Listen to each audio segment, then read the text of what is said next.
Wakazi wa Makambako mkoani Njombe wametoa wito kwa serikali kuacha kupuuza haki na madai ya Watanzania ili kurejesha amani na kuponya mioyo ya watu waliopata changamoto wakati wa uchaguzi. Hayo yameelezwa wakati wananchi hao wakitoa maoni yao leo Novemba 6 mbele ya mkuu wa mkoa wa Njombe Anthony Mtaka katika eneo la soko la Makambako alipokuwa akizungumza na wakazi wa mji huo kwa lengo la kupata mwelekeo baada ya kumalizika kwa zoezi la uchaguzi mkuu.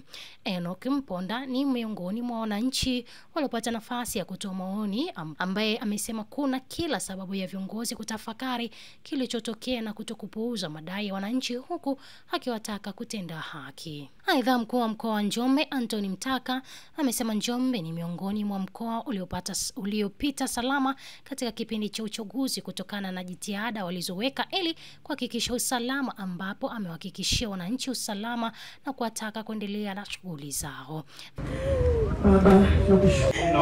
Benjamin Mponda ni mfanyabiashara hapa Makambako, najishughulisha na uzaji wa mitumba.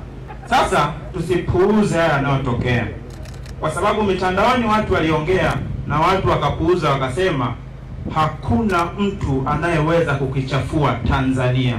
Tanzania ni salama. Sasa tujiulize, imewezekanaje kuchafuka? Sisi wengi wetu Tanzania ni vijana kama mimi hapa, ndio tunachipukia. Tunahitaji kuiona Tanzania yenye amani, yenye haki. Uwezo ukazungumza amani bila kuzungumza haki. Leo ndugu zetu Dar es Salaam wamekufa, lakini msingi mkubwa kufuatilia ni madai ya haki. Tutaendelea kuidai haki. Pendo Goton, Mawengi TV.